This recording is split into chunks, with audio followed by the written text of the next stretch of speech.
Hey guys, if you listen to the show on Apple or Spotify and you haven't done so yet, please hit the follow button and give the show a 5-star review. Everything you watch, read, or listen to is manipulating your energy. You're being lied to about the world you live in. You're being lied to about your history. You're being lied to about who you really are. Question everything.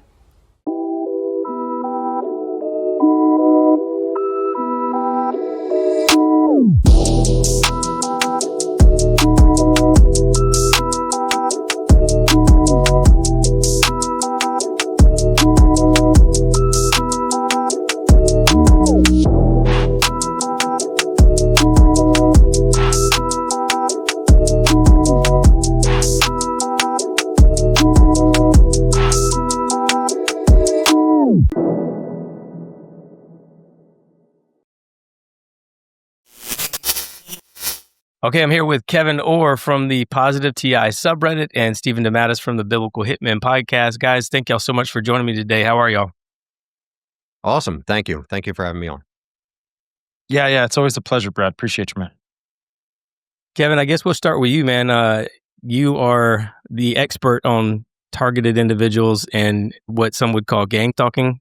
So can you give us a little bit of background about yourself and tell us a little bit more about what a targeted individual is? Sure. And I think expert is, it's a little bit exaggerated because the community itself is so kind of, pitted against one another as far as an explanation as to what it is that we're all experiencing. And the explanations are so varied. And it goes everywhere from a demonic presence to a government, authoritarian influence using high-tech weaponry against people. And, or is this, it all depends on a person's cultural upbringing, background, education, and the information that they currently have within their long-term memory. And that's going to create their explanation. So the Christian is going to go the angels and demons route. The person that was raised Muslim is going to say jinn. Some people that are more spiritual will say archons. And those that are a little bit more atheistic or agnostic, they're going to go the technological route. And the truth of the matter is that we see this phenomenon occurring throughout all of history. Okay, this is not some new thing that is happening. Now, there may be some new players on the field, but the occurrence itself, we have dated it back. I found instances of this in Buddhist scripture, before BC. And then, we have dated back. It's a very sequential process where a person is slowly introduced to phenomenon, and it kind of unfolds in a fear exposure therapy sort of fashion. I don't know if you're familiar with what exposure therapy is. It's a branch of cognitive behavior therapy where a person is introduced to their fears, usually in a safe manner. But in this, a person is introduced to their unconscious fears, while in awake reality. So if you can kind of picture your dreams, and all the, the defragging that kind of goes on in your dream state. And that's all happening on a lower frequency, right? Usually theta or delta.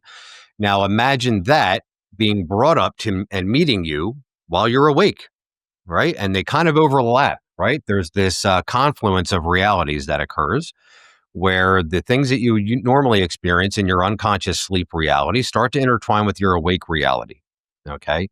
And the noises that you're hearing outside of yourself begin to intertwine with that, and it seems as if it's occurring outside of you.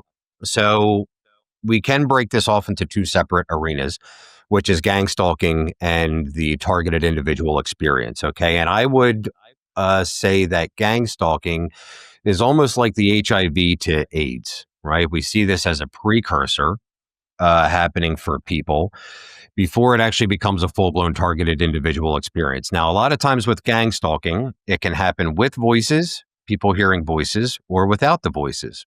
And It is my belief that even though a person doesn't hear the voices are still subtly influencing their perception, okay, and their belief system, and and their perspective on what is actually happening. And the voices are very manipulative, and they will play off of your assumptions. So let's say whatever it is that you assume is happening, the voices will immediately confirm it. It is that. It is your neighbors. Your neighbors are out to get you. Okay. So one of the first stages that happens is that a person becomes aware of observation. Right. They become aware that there is some sort of an observer outside of themselves watching them. Okay. Now, if you were raised religious and you have a belief in God, this isn't anything new, but we kind of, when I was raised Christian, Baptist and educated Baptist. I went to Liberty University. So those roots with me and the education behind it run very deeply. Okay. I actually worked for Liberty University and was there when Dr. Falwell passed away. I went through a program when I was 23 called Teen Challenge, which is like a Pentecostal Assemblies of God-based program. So That's crazy because a buddy of mine actually went through that whole process. Right. And they pound it into your head. Sorry, buddy. Yeah, no worries. Kevin, since we jumped in on you, would you mind just kind of so gang stalking is the belief that you're being followed or watched or harassed or something like that by it is, but it goes way beyond network. Belief. It starts off with the thought that somebody is watching you, right? And then that belief that somebody is watching you begins to actually manifest in your conscious, awake, aware, observable reality. Okay. So, and it's important to make a clear distinction between gang stalking and just harassment. Okay. Some people are, maybe involved in certain activities that they shouldn't be in, or they just have crappy neighbors, or there's like some sort of a family dispute going on and the police are getting involved and you're just kind of going through a tumultuous time in your life. And they somehow find themselves in a gang stalking community because they feel targeted. They feel persecuted for, some unknown reason. And a lot of times somebody really just kind of needs to take a step back and examine themselves and see how they could be the culprit in this activity that's going on in their life and, maybe handle your business. That's not the sort of gang stalking that I experience and that what people in my community have experienced. That's just harassment, and you need to take care of that with your family and police or whatever and clean up your act. The sort of gang stalking that we're talking about has a very phenomenal aspect to it where synchronicities start lining up. Okay. And and I'll just use myself for an example. I began hearing voices, and the voices were, they would critique and they would play into what I thought. So, I don't know if you've ever stayed in like a hotel room or something like that. You can kind of hear your person through the thin wall that probably has no insulation in it, but you don't really actually hear what they're saying. It's like, well, all of a sudden that's loud and clear, and it's entirely oriented towards you and what you think they could be saying. And that's a lot of times that's off your own negative self-image. If you think very poorly about yourself, well, now all of a sudden that becomes, you're hearing that audibly and you think that it's the person in the room next to you. And then the mind gets very conspiratorial. How could I possibly think, who are these people next to me that know me and they know all these personal details about me, right? So, and this could, to the person that's unfamiliar with this will just register as paranoia. Right? You'll just think that this is a person's subconscious kind of playing out, or it'll register as kind of schizophrenia, something like that. But then it gets crazier. Okay, synchronicities start happening. A person will all of a sudden start seeing the same vehicle, no matter where they go. Okay, like I went from Philadelphia to Las Vegas back to Philadelphia, and then from Philadelphia to San Francisco driving. Okay. And then from San Francisco all the way back home. And the same three voices, always two males and a female, were following me the entire way. The same sort of white trucks I would see constantly, repetitively, over and over and over again. I'd find myself in the same scenarios with the same sort of people over and over and over again. So eventually what happens is that becomes a targeted individual experience. And if the best way that I can describe this is you're hearing the voices and they're speaking about you, right? You're hearing, they're speaking to you and they're saying, Brad, you're a real piece of crap. I can't believe you did that thing that you did in high school, blah, blah, blah. And you're looking for it. And then let's say that you go to grab a cup of tea and then you'll hear the voice actually say, oh, he always drinks that tea. Why does he drink that tea so much? I can't believe that tea's disgusting. Oh my God. Right. And all of a sudden now you start thinking there's cameras. Like, who the heck, how does somebody know that I'm drinking this tea? Okay. So I started ripping my car apart, right? I'm tearing the knobs off my volume, the volume on my stereo. I ripped the rear view mirror off my car because it's commenting on every little thing that I'm doing everywhere that I go, and then they start messing with you. There's cameras in your shoes. So now I'm taking my shoe, right? I mean, they really it really plays into it. Okay. And then I remember very distinctively one day, and I would say that this is the transition. Okay. And this is what has to happen for a lot of people for them to stop acting a fool. Okay. I was driving and I had a thought, and the thought was responded to. Okay. I had the thought in my head, what the hell is this? And then the voice itself responded to the thought and said, you have no clue what this is. Why don't you just, and then all of a sudden it became telepathic. Okay. It was no longer me driving myself insane, looking for cameras and wondering, how is this happening? I remember very distinctively pulling the car over and going, whoa, whoa, whoa, whoa, whoa. And then at that point, it was all in my head. Okay. It became from that point, some sort of a conscious manifestation to 100% psychological. And then that's when it really hit the fan. That is from that point on, that was when the exposure therapy started. More voices were introduced, and then it began taking on a very paranormal effect, apparitions, because now it's conscious. It's all entirely conscious based. Okay. So now stuff was getting slammed in my apartment. Apparitions would come up out of like a lower frequency. I remember one night this blue apparition came up out of nowhere and it literally reached out and touched my forehead, and ran its finger down my forehead and then onto my lips. And you can feel it. It's a vibratory touch. It's as if you take like an electric toothbrush or the corner of your cell phone while it's vibrating and just run it over whatever part of your body, and that's exactly what it feels like. So it is some sort of energy being. It's entirely energy based. And then, and to mind you, again, raised Christian, I had no idea about any sort of Eastern philosophies. Okay. So chakra openings for me were unheard of. I didn't know what any of this stuff was. Okay. Next thing I know, I'm getting the crown chakra opening, the forehead chakra opening, the throat chakra, the heart chakra, right?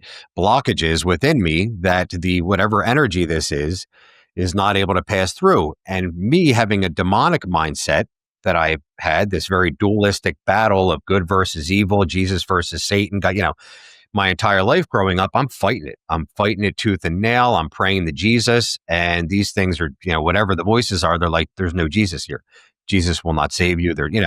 And then I start thinking to myself, like, have I grieved the Holy Spirit that poorly that I have no Jesus in me whatsoever? That was something I had to face within myself. Like, am I that shitty of a human being that, Jesus has forsaken me because I, baptized in the Holy Spirit. Like I went through that whole piece that transcends all understanding while I was in Teen Challenge. So that I remember that specifically, that moment being that was probably the worst of it. Okay.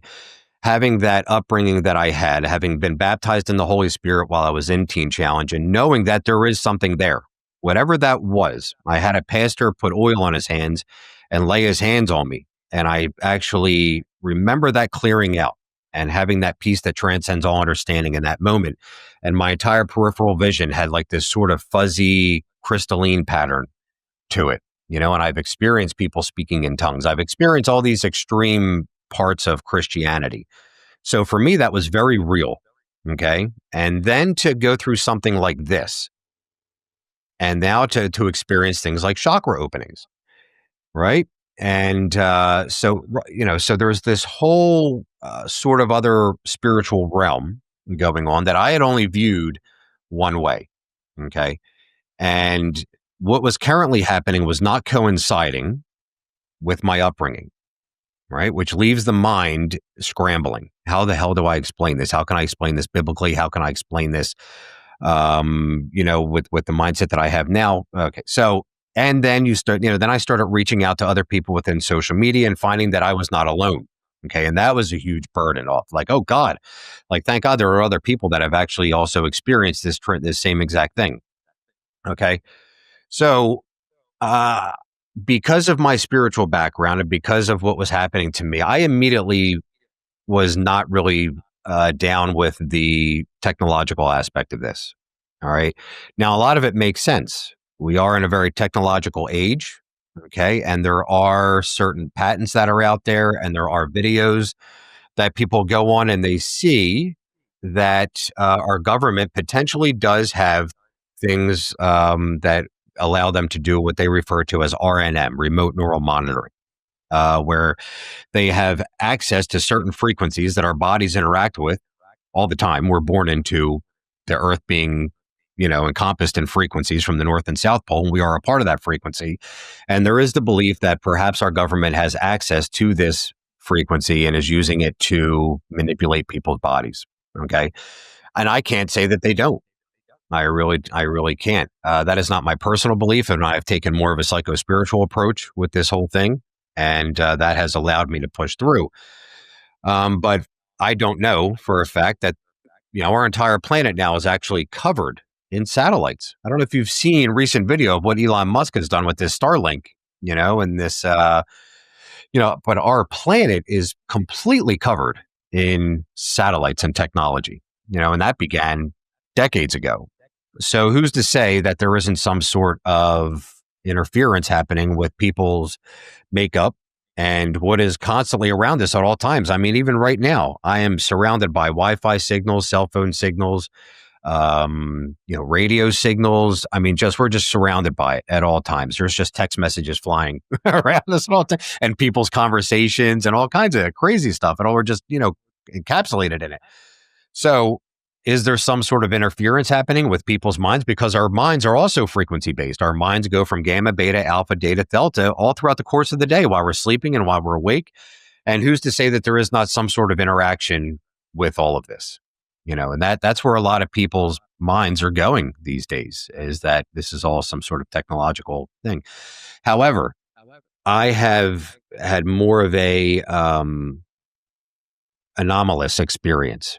A lot of people don't get that. A lot of people are still stuck in the fear that they're being targeted by the government, and they're in a state of constant anger and hatred and animosity and rage. And that's sort of fueling their experience. I've been able to sort of push through because it opened up for me with more anomalous activity and paranormal activity, that I've been able to really hold on to the metaphysical aspect of this and not remain so focused on the physical aspect of this. And that for me has been a huge blessing. And that's what my community is oriented towards, is pushing people past the boundary of hatred and anger and pushing into something more spiritually in tune and opening, regardless of what that is. I don't promote any one singular belief in that community. In fact, one of the main steps that I have come up with is that you must choose a philosophical or spiritual understanding that truly resonates with you, because that's what this thing does. It doesn't matter what you believe, it's going to test it. All right. And what I have come to find in my own experience is that Satan is opposition, I guess is the best way to put it. All right. So, and what do I mean by that? It means it doesn't matter and what I have found is that it doesn't matter if you're a Christian, if you're a Buddhist, if you're a Muslim, if you're a Jehovah's Witness, if you're a Scientologist, it doesn't matter what you claim to be your spiritual belief, it will oppose it. Right? But it will oppose it so that you gain a stronger understanding and confirmation in it, if that makes sense. All right. So we see a lot of battle, especially now, like with the way things are going in our country, where it's like, this metamorphosis of Jesus Christ, you being an abject servant to the humble and the poor, now becoming a symbol for gun rights and American liberty, right? So it's like this weird transformation that we're kind of seeing right now, where with like Republican and Christianity, and they're sort of opposing anything else. Like, I live in a very culturally diverse town called Phoenixville in Pennsylvania, and we have a mosque in our town, and they literally had a protest in front of the mosque with Christians holding up signs saying America is Christ's country, right? Wanting to put it, pushing it out. And what people are not understanding is that it's not the Muslim, it's opposition in general. It's overall fear, human fear. And that it doesn't matter what you are, this Satan character, this demon character is opposition itself. Okay. And we don't see that. We just see, oh no, it's Satan, and Jesus is that which overcomes Satan. So surely Jesus must be truth. No, it doesn't matter what you are. You will receive opposition regardless. So there's this weird misorientation of perspective towards what is meant to harm us and where the fear is coming from. So in my community, I don't promote any one singular. It's, it has to be something that truly resonates with you. And you have to understand that the phenomenon that we face will be in opposition of that. But that opposition is to strengthen that belief, and that we need to see more unity in any belief coming together. Okay. The opposition is not amongst us. You're not my opponent. I don't care what your belief is. I don't care how deeply religious you are or spiritual you are. You are not my opponent. You see what I'm saying? So, yeah. Do you guys have any questions? I feel like I'm just kind of going on and on and on here. Well, I mean, I do look at things from a Christian lens, and I do believe Christ is king. So when you say the name of Christ, it has a lot of power against darkness. So I think that you can sort of imbue your personal beliefs into, like, I have a cross around my neck right now, and and it's made of silver, which is said to sort of disperse or keep away negative ethereal energy, right? So like when someone makes this cross, there is this intention that this cross is going to shield. So I believe that when you believe in Christ, you can defend that or fight these things off, because there's a lot of evidence in this paranormal world that when you say the name of Christ, these things go away. But I kind of look at it similar in a similar way to you, actually, because I believe that. And now Stephen and I went to a show called Bohemian Grove down in Florida, where we were on a panel discussing what we believe to be aliens, right? We had questions, what do you think aliens are? So my thought on it was that we are matter and they are antimatter. Now, I've been working on a theory to try to explain that, because I keep saying it and I never really fully understood what I was trying to say. So I had to hash it out. I had to sit down and think deep and long about it. And what I've kind of started coming to, at least my conclusion on, is that matter is made up of anything that has mass and takes up space. But what is the mass? And if we take a scientific view of this, and those who talk about the Big Bang Theory, they will say, and this is where the idea for CERN comes from, the particle collider, is that antimatter and matter existed when Earth was created, when the universe was created, and they started annihilating each other. And at some point, matter. So if there was a billion particles matter and a billion particles antimatter, somehow matter had one additional particle. And so what I believe is that the matter is the energy, is the light, it's the the photon, the everything that we see in this world. It is God's creation. But I also believe that the negative side of that is the creation of God as well. But it exists specifically as the mass that makes up our matter. So it is the underbelly of what creates us. Yeah, and so what you're describing is yin yang. It really right, is. Exactly. Yeah, what you're describing is non-duality, meaning that we really can't look at things in terms of good and evil, right? That's to say that the low tide doesn't need the high tide, right? Or the inhale doesn't need the exhale. Each one relies on the other one to exist in the first place. We don't have good without evil. Where's our point of reference? You see what I'm saying? And vice versa. We don't have evil without good. And I've struggled with this because I come, again, from a very dualistic background. It was always good versus evil. There was always like guilt and forgiveness and then shame, and always, grace and mercy. And then sort of to come into an awareness that everything relies on everything else to exist in the first place. Right. So, and then I really had because the experience itself is, there's a lot of suffering. There's a lot of confusion is what I've really boiled it all down to, is confusion, right? We come into this world and we're inherently confused, right? Nobody really knows exactly what the hell we're doing here. We have faith. By faith, we believe certain things, right? But that faith is very varied. And but nobody really comes into this world with any sort of existential truth. When we're younger, we have some sort of a religion or dogmatic view passed on to us, and that's what we're brought up with. And that's, train a child in the way that he should go when he is younger, when he grows older, because because that is rooted, and that was very difficult for me.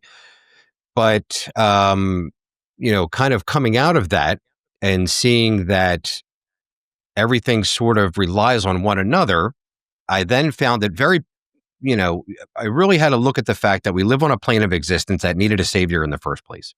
Right. So, it actually called for a savior, that we needed somebody to save us. That's how much suffering we experience on this plane of existence. That's how much confusion that there is and how much duality that there is here, and that people don't know anything. And that's how much chaos and tension, goes on here. It had actually deemed that a savior, a Messiah, was necessary to save us. Like we needed to be saved. Right. And what this experience does is it forces a person to address their inherent state of confusion with their ego. Okay. Now, when you make a person address their inherent state of confusion with their ego, ultimately it leads to a sense of insignificance, which we then try to compensate by feeling significant in the world. We're just one of 8 billion people, so I'm an individual, which we then cling to certain things like ideologies and or money or success or looks, appearance, materials, right? Which always leads to dissatisfaction, which eventually leads to anxiety, which ultimately leads to depression or anger or hatred. And then when somebody can be in a state of hatred, they are easily manipulable by this, phenomena that's kind of behind the scenes, which I've actually come to at a point in my life where I just refer to it as the mechanism. I've seen it do so many things across the planet in the same exact similar fashion that I cannot give any one singular label as demons or jinn or this or that. I simply view it as an underlying mechanism that's sort of driving all of this duality. All right. That's what I was trying to get at, but again, I think that matter, the matter subdues the antimatter. So, because if you look at antimatter is annihilated, it's vanished. Nobody knows where it went. But I think that it went into creating us. It helps. So all the space in your body, all the negative space around us that we don't see is actually that. It's the other 99.965% that we can't see. That it's the mass that makes up matter. Yeah. And but again, I think that so for with matter and antimatter, what you have is in matter, you have protons, neutrons, electrons, right? In antimatter, you have antiprotons, antineutrons, anti-electrons, which are called protons. And so what I'm trying to say is that if there's a photon of light, which is God's light, then that means that there's an antiphoton of what would be just pure darkness, right? But would God's light exist without that opposing force? Exactly, and that's what my point is. But we subdue it. The matter subdues it because for whatever reason we had that one particle, that God particle, that one extra particle in the matter that helps subdue everything. And so that's why I say that. I don't dismiss anything you're saying or anything. Yeah, no, of course not. It's an interesting theory. Well, there's no way that anything can really be confirmed or dismissed with any of this. You know what I mean? Like everything really, when it comes to this sort of a thing, this sort of a topic has to be just a very open source conversation. Like the second that an ego gets involved in this and demands, like, no, it's this. No, it's this. This thing will flip that. It will absolutely flip that on its head and prove to you that you're wrong. So in that in that regard, it has kept me extremely humble. Very, very humble. The second that I say, oh no, it's definitely this, it will switch up and just to make me feel stupid so that I don't, right? So far it has played the role of dead people. It's played the role of family members, neighbors, local police departments, state constables. It has played the role of angels and demons. It's played the role of God. It's played the role of Satan. It's played the role of CIA, FBI, DARPA. It's played the role of anything that you can possibly imagine. It will pretend to be that and manifest in conscious, awake, observable reality as such. And then the second that you say, oh, it's definitely that, it'll flip it. So, that's why, just to keep you in a state of confusion, just to let you know how little that you actually know. And that quote by Socrates really plays a big role in this. Like, I know that I am intelligent because I know that I know nothing. That has to preside over everything. It really has to just be over everything with this. Yeah.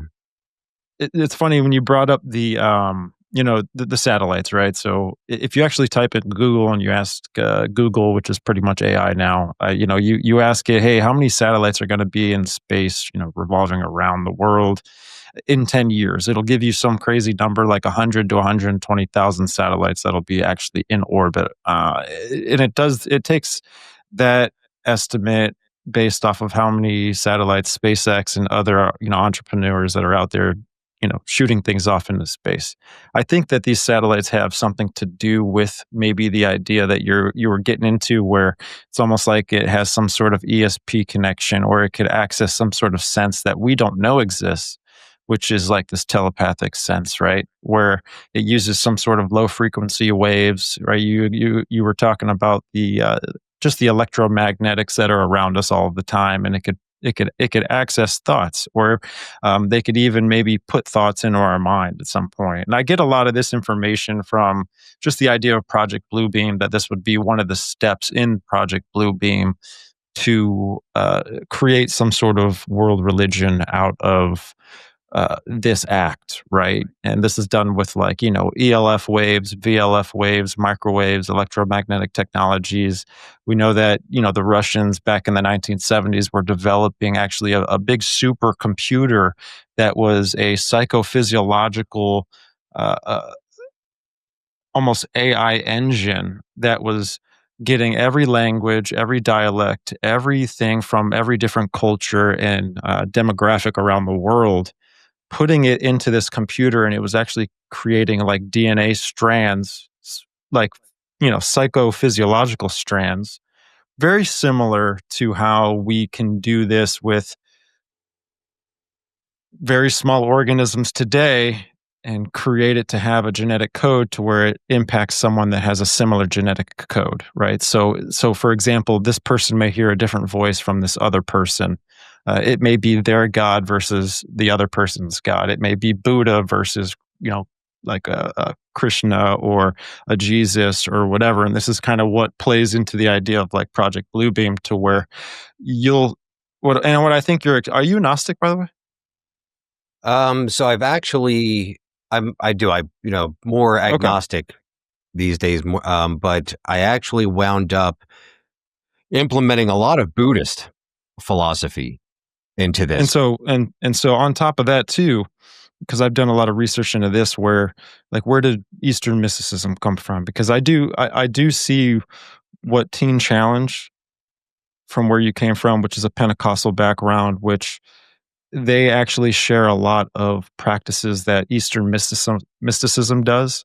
I think it gives Christianity a bad name, because I'm personally a Christian, but I don't really affiliate myself with all these different kinds of denominations. I'm not an ecumenicist, so I don't think all Christianity is meant to be one, because I stay away from the idea of uniting, just simply because it it plays into the nature of what I believe Satan, Lucifer, and the devil really is. I know you mentioned that he was, in opposition, but that could be a Hegelian dialectic that he uses to create unity, if that makes any sense. I don't think that's everything that he is. I think that he uses that to create unification, because biblically it says that Jesus Christ comes, he comes like a sword to divide, because division creates order, and order is what creates structure, and structure is what creates things to actually be done how they were initially created to be established, right? So like if you have a business, you have structure to it because you have order and because there's divisions.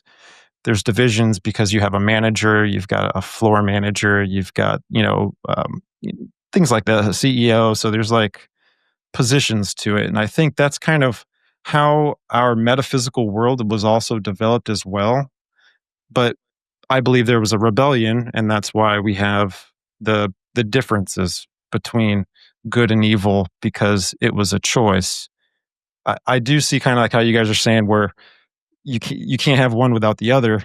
Sure, but it could have just been one thing, and then the other decided to be created. It's almost like when Einstein talked about, there could have only been light, but then when there became an absence of light, then it became represented as darkness, which was a side effect of an evolution of once being light and then now becoming dark. Yeah, If that makes any sense. it does. It does, and I think gratitude and appreciation plays a big role in why there has to be an opposite.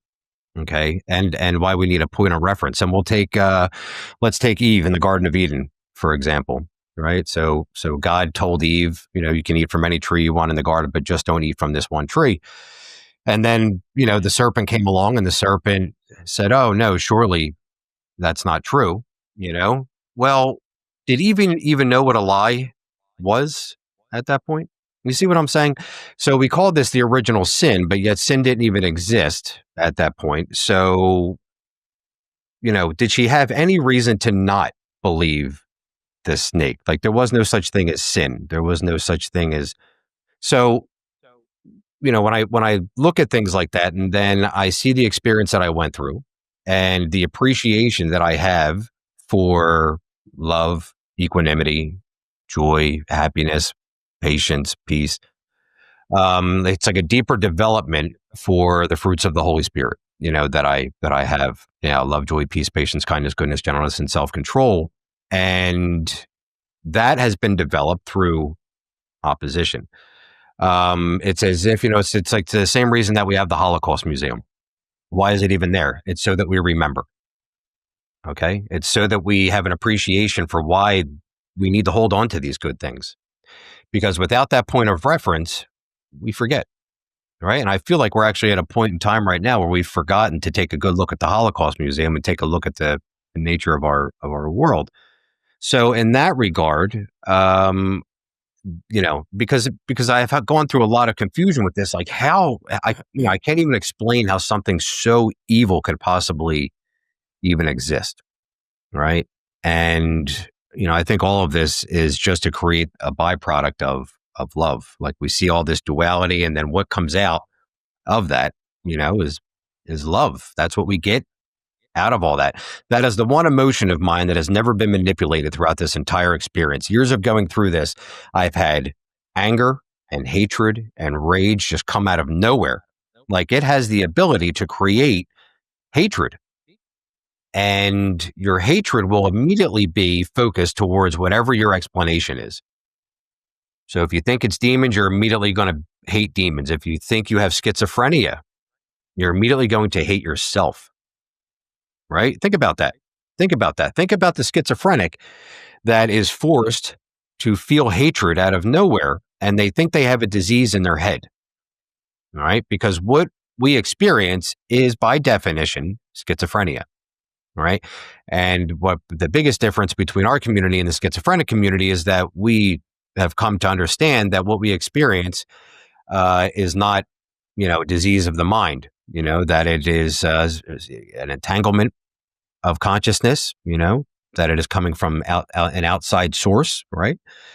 But I've never had love manipulated.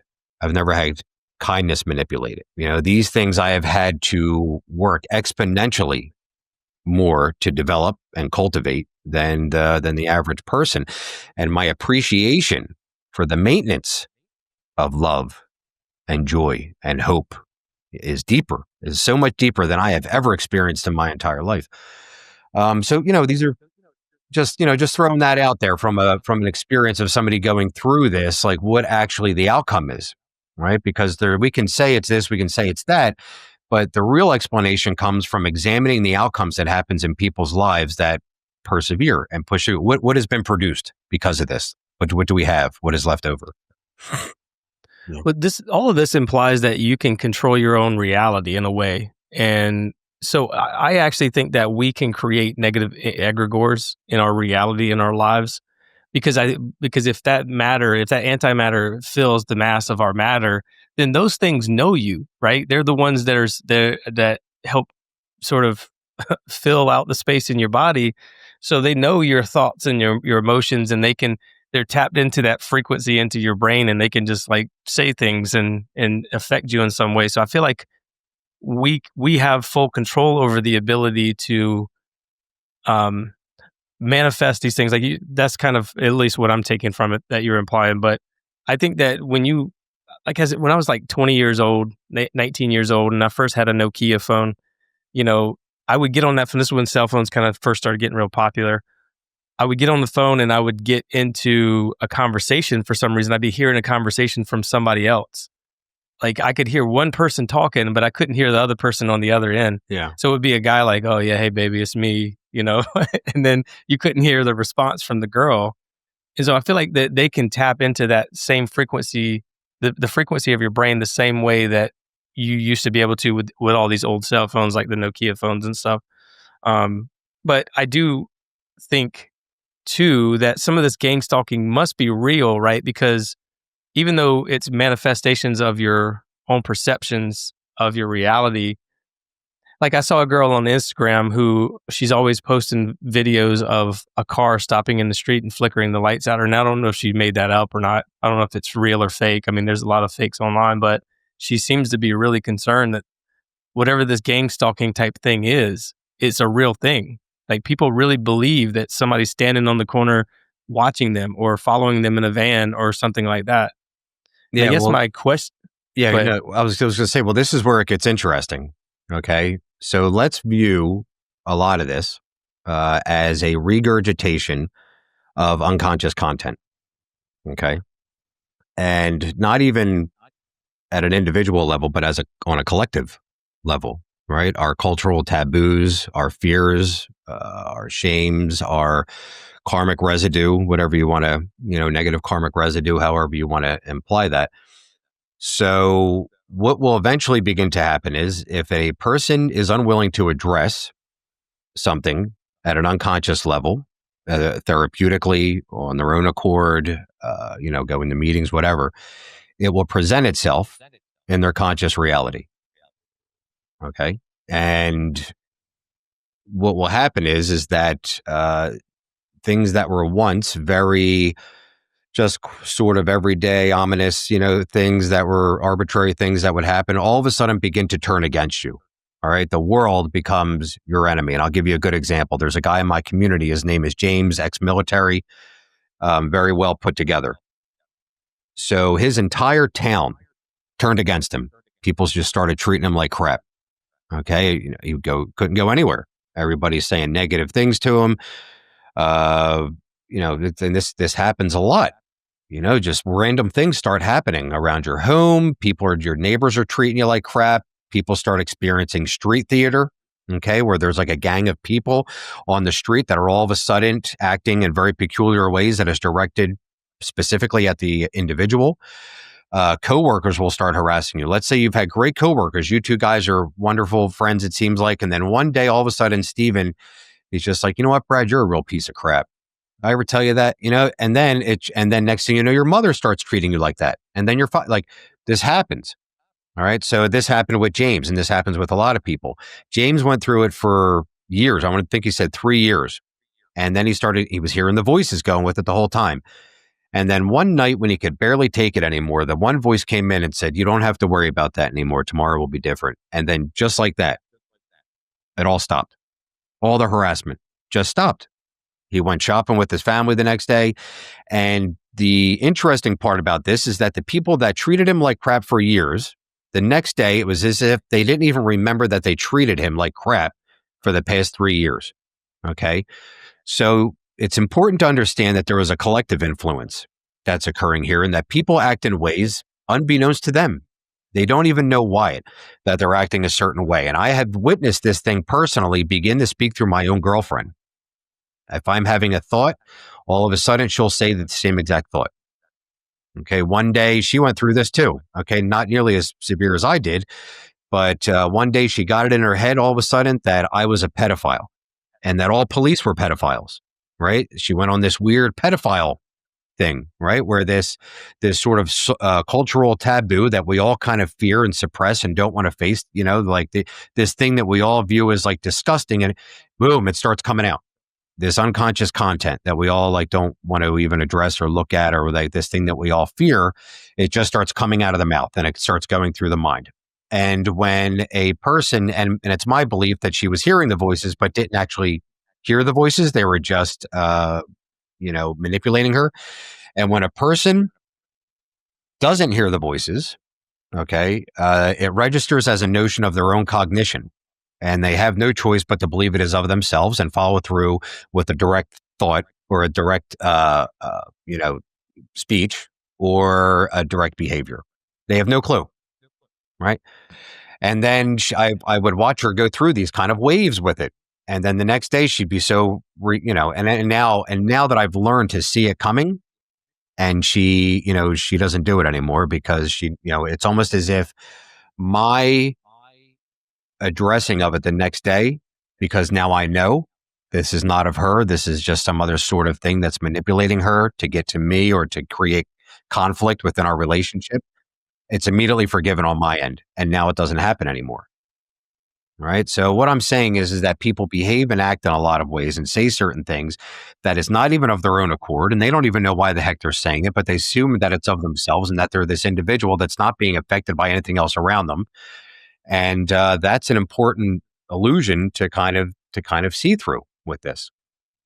But again, that implies that we have the controls to the perceptions of our reality. Almost like everything that we're doing right now, even the conversation we're having right now, might be a projection or a hologram, or like we're creating our own reality in some way, is kind of what I'm getting at. Is that pretty well what you're coming to the conclusion of as well in your mind? Sure. Yeah. I mean, I believe that we create our own reality in 3 different ways, intersubjectively, interdependently, and in a state of interbeing, is what Mahayana Buddhism would refer to it as. And intersubjectively is the same as if you and I kind of got together and we spoke about the nature of love and came to an agreement about what love is. That's an intersubjective belief. Okay. Interdependently is the way that we react to our environment. I give off carbon dioxide, the trees breathe it in, they let out oxygen, I breathe in the oxygen. So there's this sort of ebb and flow, wax and wane of life that we all kind of have to go through, or we're all kind of dependent on one another. And then there is like this interbeing, right? And interbeing is an interconnectedness, an underlying interconnectedness that sort of combines intersubjectivity and interdependence that brings the two together, right? And that's where where I've kind of found myself finding a lot of peace in, is seeing the verses of it all and being able to just kind of step back from it, right? And this is the transition from a dualistic mindset into a non-dualistic mindset. The part that says, I see the battle as a part of the wax and wane and ebb and flow of life, and I'm just kind of going to take a step back from that and observe without judgment. Okay. That's the difference. Does that make sense? Yeah. But what I was asking about with the lady on Instagram is like, she had pretty clear evidence though. So it seems like there's some real stuff going on, some real world stuff. Can you talk about some of that real world stuff? I mean, is there, rather than just the subconscious stuff that we're kind of getting into? But it is subconscious stuff though. coming up into conscious reality. So I don't know if you're familiar with the process of heterodyning. You know what heterodyning is? Heterodyning is when two frequencies are brought together to create an entirely new frequency. Okay. And I'll just talk from my own personal experience. Okay. There is at all times, well, actually, let me start here. It has been discovered, this is proven, that we dream all the time. Right now, not that we're in a dream, not that, although it could be, who knows, but not that we're actually in a dream right now, but that at all times we are dreaming, not even just when we sleep. Sleep is when we experience the dream. But right now you are in your head creating a whole other reality that is symbolic and conceptualized based off of this reality to help you deal with this reality. Okay. And most of that dreaming state that you are creating in your head is probabilistic. Okay.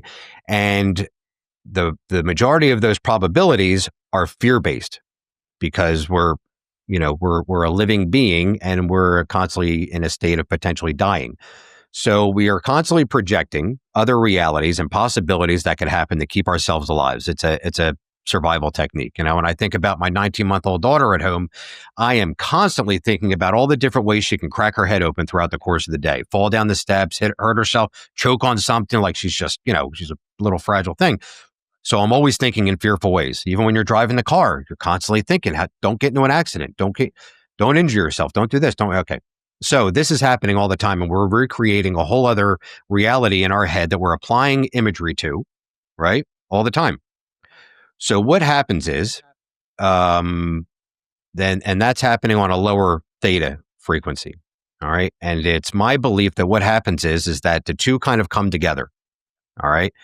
And now what you're creating in your head is now happening in real life. All right. And it's almost brought to you in a very synchronistic fashion, that there is this sort of collective unconsciousness that happens all the time between people. Right. And now it's all of a sudden it's starting to be brought to you, if that makes sense.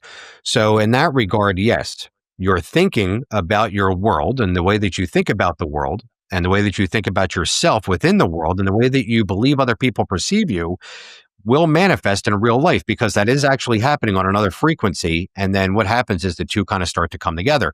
And deep meditators practice for years to achieve this, this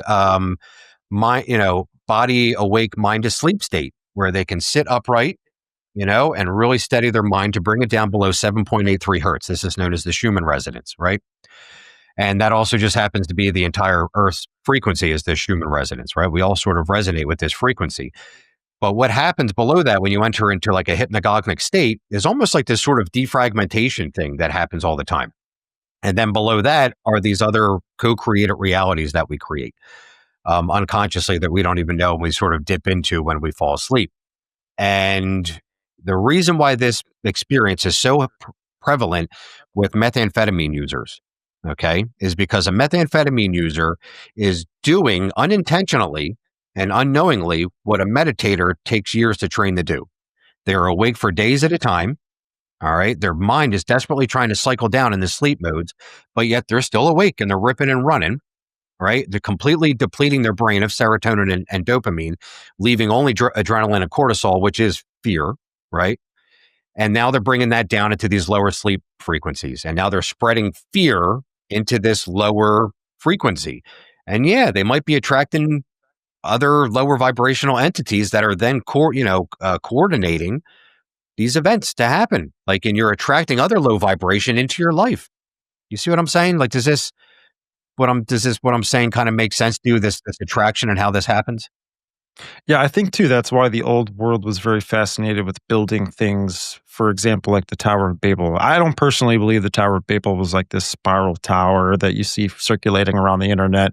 I actually think it was a pyramid because there's a lot of geometrical things that you could do to exploit magnetics just with the triangle in itself. But I think it was a huge triangle to do something specific, and that was to connect the physical world to the subphysical, and then through the subphysical to the metaphysical. Right. And I think that the metaphysical is this whole idea, this force that you're alluding to and stuff, where I think this is why they were so obsessed with this force, which I think it's just the spiritual world that's integrated with ours. It's just we can't see it.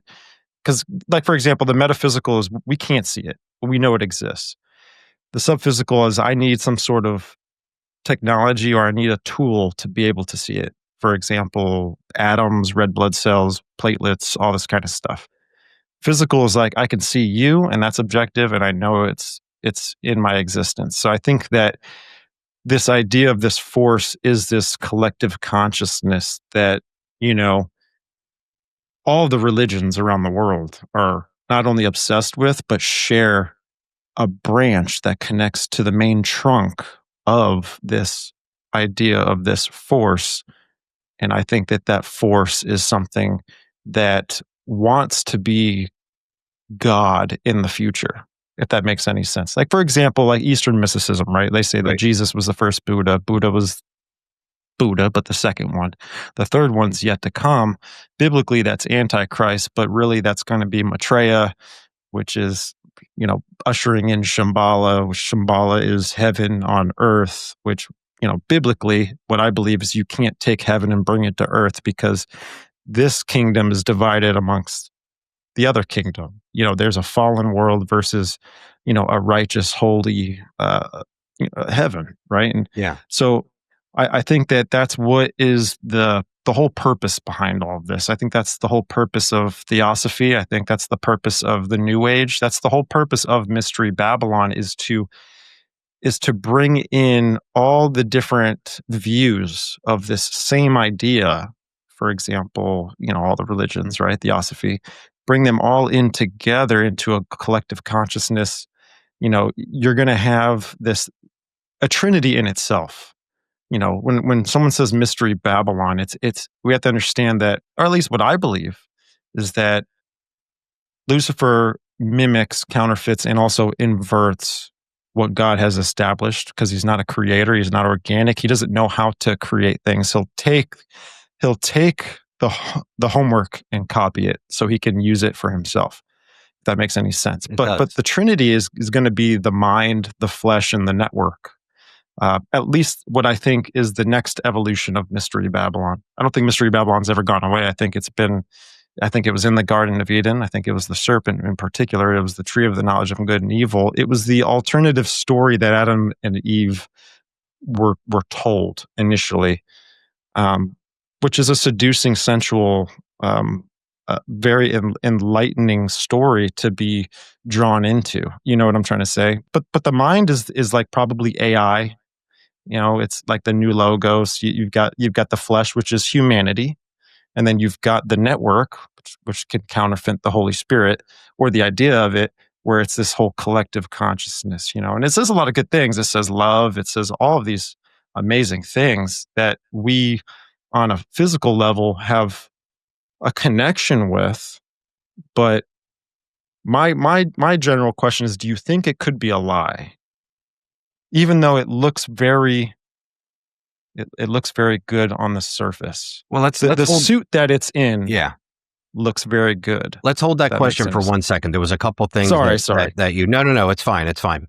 And the first thing that you said was that, you know, we cannot see this realm. Well, this was actually a post. I was drawing it up while you were. You mean the metaphysical? The metaphysical world. Yeah. So this is a post of a gentleman in my community who actually goes through a transition.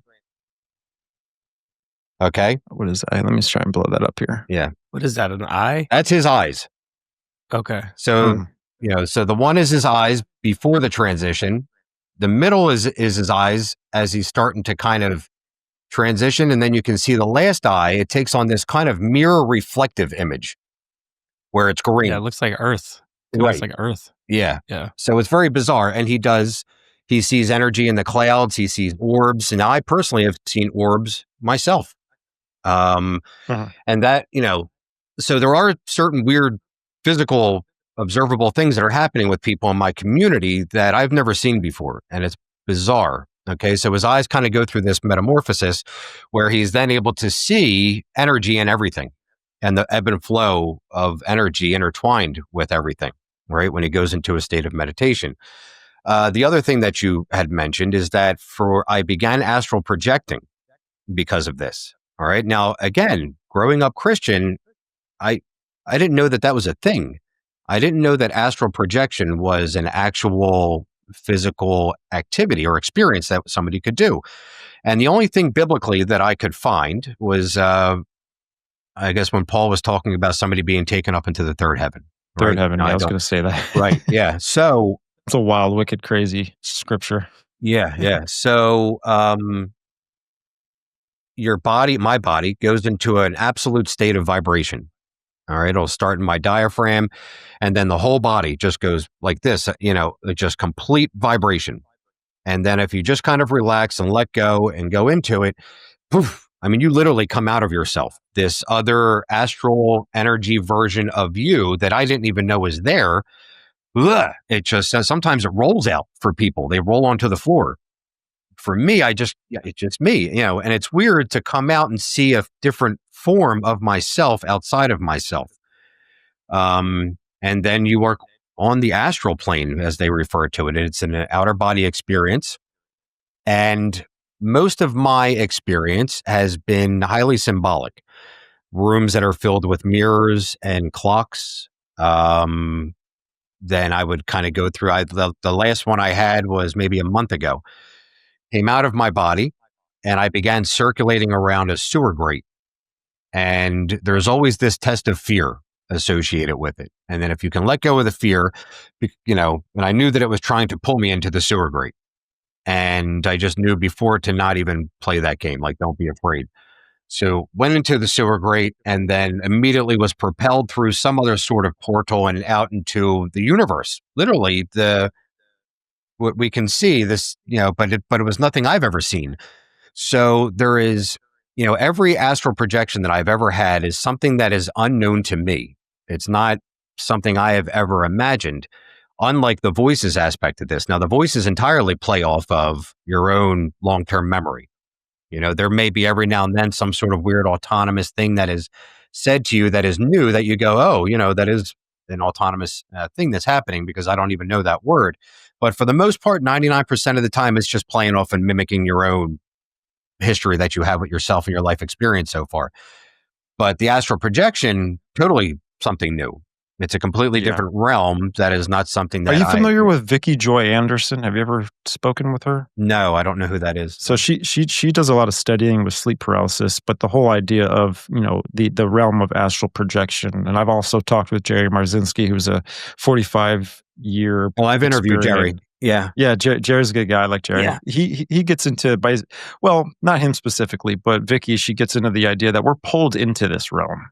And it's if you decide to, kind of like how you mentioned, right? Because I'll play along with it, where you put yourself into this vibrational state, which I think is a choice that we do to basically unlock the door. Right.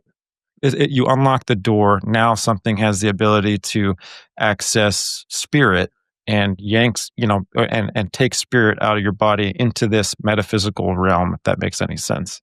When you were saying about the changes with the eyes and the UFO, I've had a few UFO experiences and stuff. And what I think, at least from just researching it, I think that's where the metaphysical, goes into the subphysical, and then from subphysical is able to, appear in the physical. It's kind of like it can go this way, or this way, but it has to go through those chains. It needs a vestibule. Yeah. And it's wild, man. I mean, the astral realm, because I've had also an experience with a shadow person, where, it was actually choking me in my sleep. It's terrifying. You're locked up because I think you're not actually, there. I think these forces, whatever, jinn, demons, fallen angels, whatever, I think it has an identity to it. People do say it could be egregore, but then that's kind of like, I don't think there's any grounded truth in it. You know what I'm saying? I think there's a truth behind all of this, right? But my what I'm saying is I think Mystery Babylon, it constantly changes and it goes through stages of evolution, but it still stays the same. But it's something that you can't put your finger on it and go, yes, this is it. Right. Biblically, I can at least go, yeah, you know what? This is it. It's pretty generalized, but this is it. Yeah. And Sorry. Yeah, no, No, go ahead. No, keep going, man. I didn't mean to jump in. I was No, go ahead. My intrusive thoughts tell me to just jump in. No, do it. Sorry. No, I was going to ask you, Kevin, do you feel like, are there past traumas with you personally? Did you go through something as a kid that because I believe that words are obviously they're vibrations.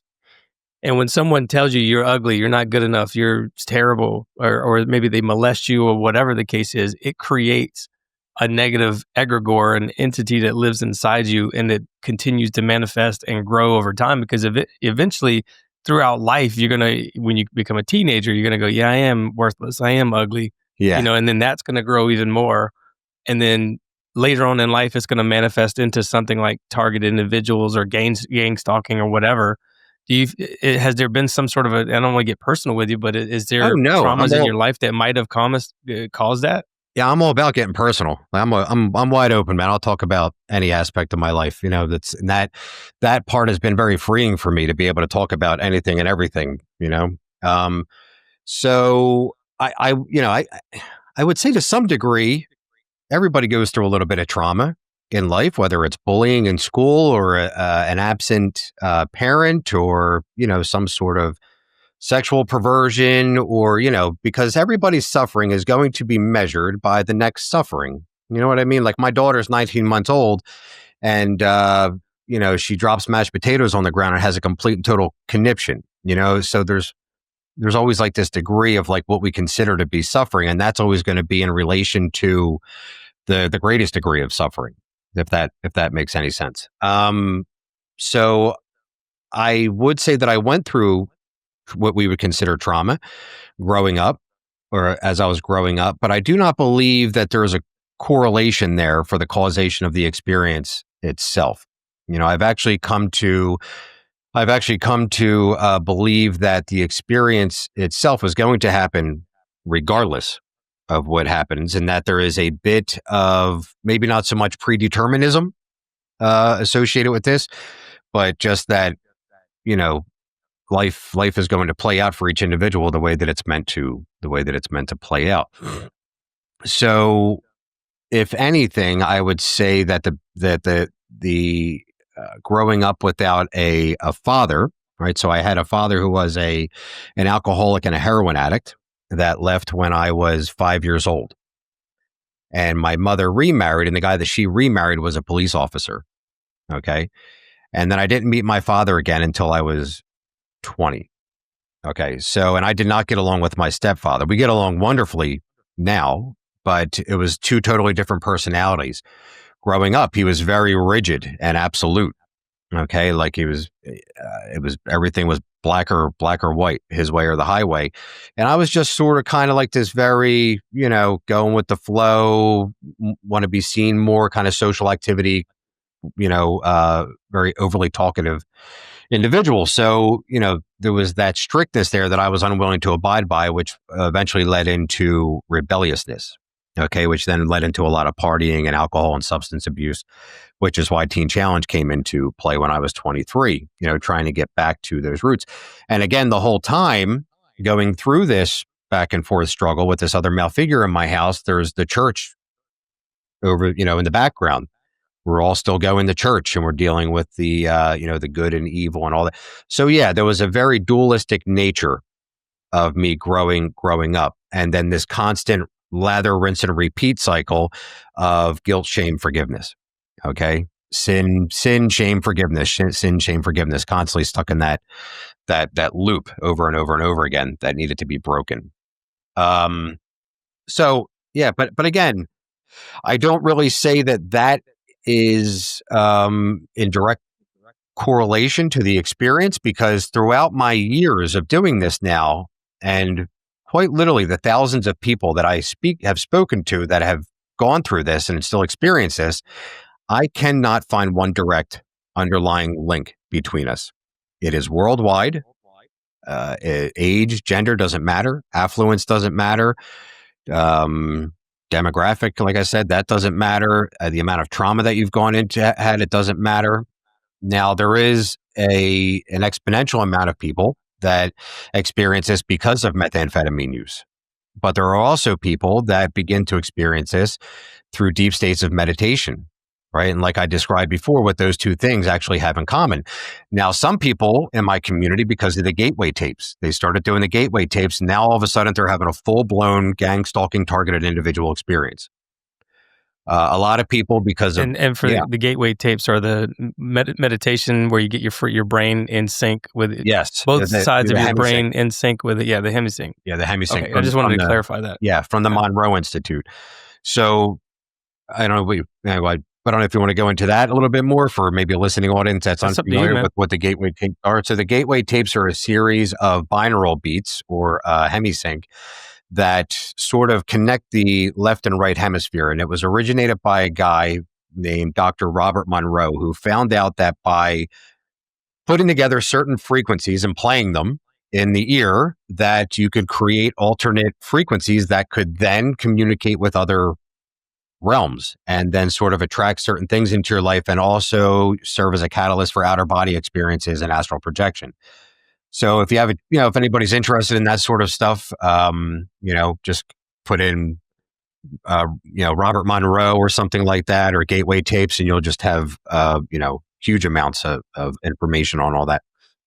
I've talked about this before on my show because what happens is there's this distance between both sides of your brain. Essentially, there's a wavelength, and you shorten that when you do the hemisync. And then a lot of people think that's how you can actually astral project, astral travel, time travel, other kinds of things. And so what I think is happening, like what you just alluded to, is like maybe you're opening a door. And Vicky Joy actually talks about closing that door so those intrusive thoughts can't come in anymore and continue to manifest into whatever is going on. Because like Stephen said, I think too, once you join the spiritual fight, once you join the spiritual battle, regardless of whatever religion you think it is, it's clearly some kind of a good versus evil, dark versus light kind of a thing going on, a push and pull, a tug, whatever you want to call it, a ebb and flow, a yin and yang. So clearly there's something going on, dark and light. When you join that fight for the light, when you get on that side of the light and you push back against these things, they push back against you.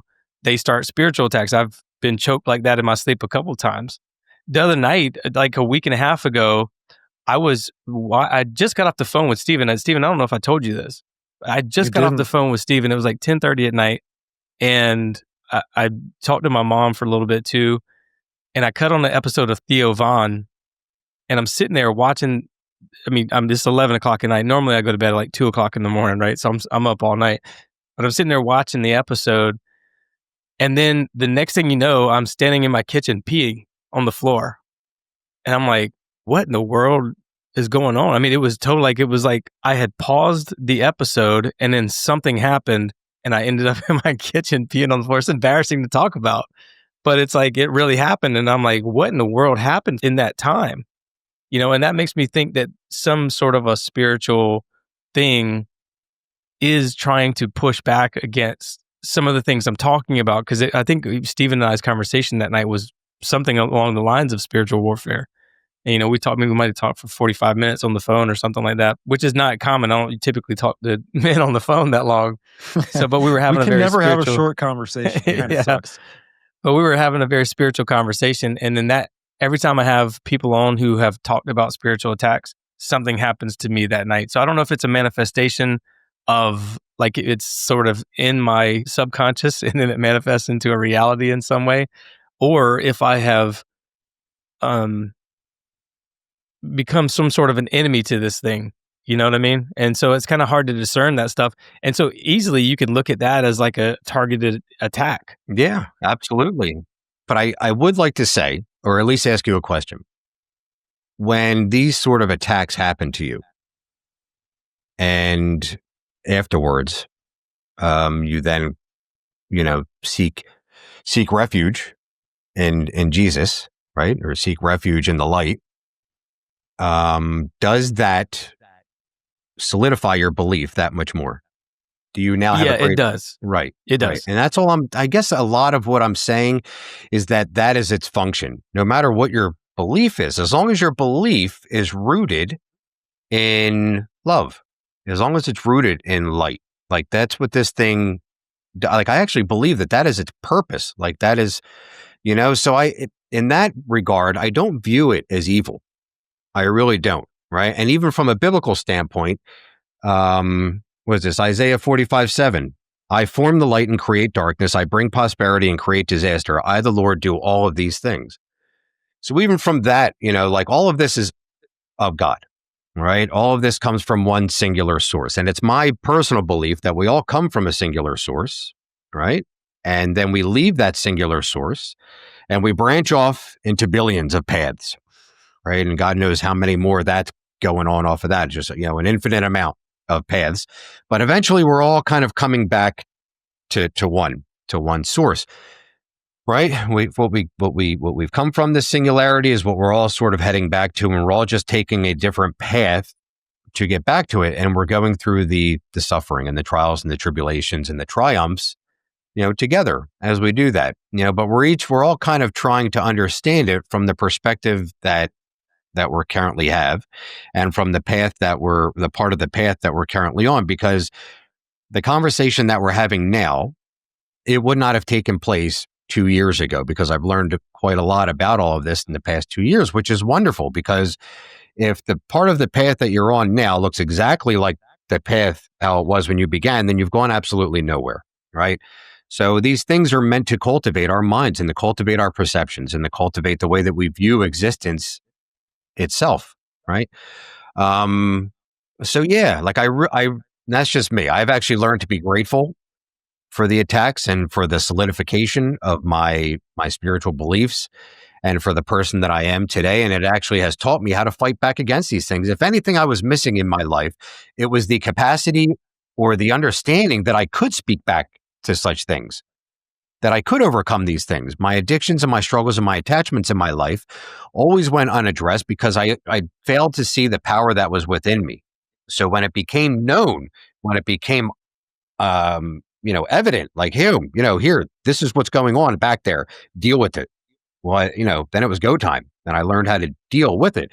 And it's important to understand that the experience waxes and wanes, meaning its intention is always preceded by its limits. Does that make sense? Its intentions are always preceded by its limits, right? Meaning that if it intended to kill you, it could do that.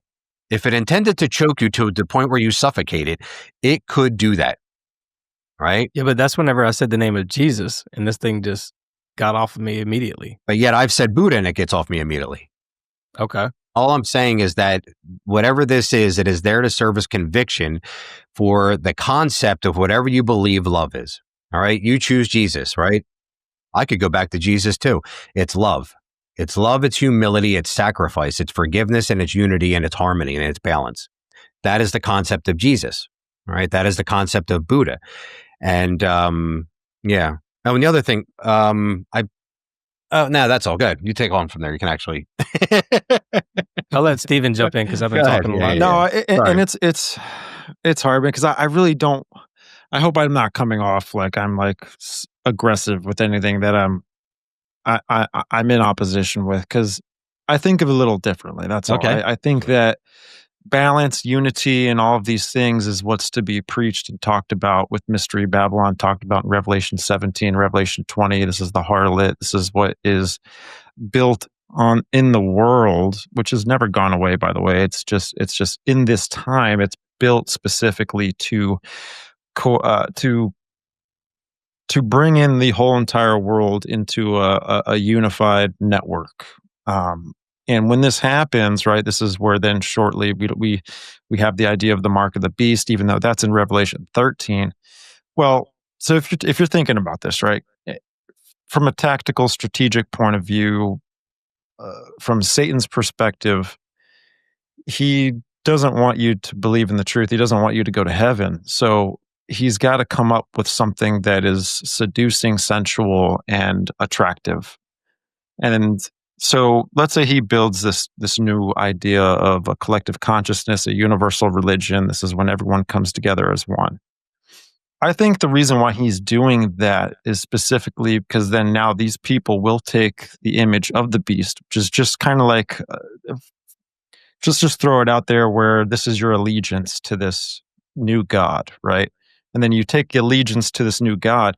The point that's the reason why that's happening is because when you read just after Revelation 20 or towards the end there, like you'll see that those that are casted in the lake of fire, which is the second death, which is the ultimate judgment at the end of time, where it's the false prophet, it's the devil, and it is those who are not in the book of life and those that took the mark of the beast. It's almost like he's sending out this. He wants everyone to unify because that's him throwing the net out and catching all the fish in the school of fish, and he's bringing them down with him, if that makes any sense. But it looks good. It looks like it's universal consciousness. It looks like it's all of these good things, if that makes any sense. At least just if you look at it tactically, if you look at it like it has the possibility of being a delusion, of being a deception, which means you don't know it's a deception. That's kind of like the definition of deceiving, is that you're creating a belief in someone to have, but they don't know it's a lie. But I don't even know what it is. Do you see what I'm saying? Like, it never picks a character and sticks with it. Yeah. I'm just saying, like, if we could run both of these scenarios out and go, okay, I can see that maybe there is something to that. Yeah. And then it's an option to consider for what we see coming in the future or whatever, because we know that there's religion is coming together. I mean, I've even heard it from Eastern mystics and Buddhists where they're talking about that. Yeah, the Catholics, the Christians, everyone, we're all the same. We're just different. And so I don't believe that, but I believe that that's this mystery religion that does believe that. Right. That makes any sense. It does. If I had like an angle grinder. No, it's fine. If I had like an angle grinder and I cut your head open and I cut his head open and I took both your brains out and I put them right here, could anybody tell me who is who? No. I mean, no. You can't really That's tell what I mean. So like our religions and our spiritual beliefs are a complete byproduct of our upbringing. That's it. The only reason I was a Christian is because my mother became born again when she was 22. Up until that point, she was a Catholic, and then she became a drug addict. She was in a state of suffering, and then she decided to go to Baptist church because she met a guy who wanted to date her who was a Baptist. And then all of a sudden, we all got raised Baptist. And now, see what I'm saying? So there's this. It's not my fault. It's not even my fault that I was raised Christian. And I'll tell you this, had I been raised Muslim, right, this thing would be pretending to be Christians, right? It has proselytized over me, like the voices will switch roles and begin praying in the name of Jesus to me. It will tell people that they need to go to church and read their Bible. And then when they go to church, it attacks them even more. I'm sure Marzinski actually talked about that. People go to church and they start feeling as if there's like worms on their skin, right? And I guess what I'm saying is that it's all in orchestration, all of it. And we're all buying it. It's all theater. It's all empty orchestration and theatrics. And we're all buying it. And we're all, it keeps us in conflict with one another. That has been after going through this and seeing it play any single role. It will be aliens. It will be anything. It can literally play the role of anything. And the role that it will play will not only serve to confirm your belief, but then it will serve in opposition to that belief to create confusion. It takes advantage of all of our inherent states of confusion, no matter where you're from or what your cultural beliefs are. You see what I'm saying?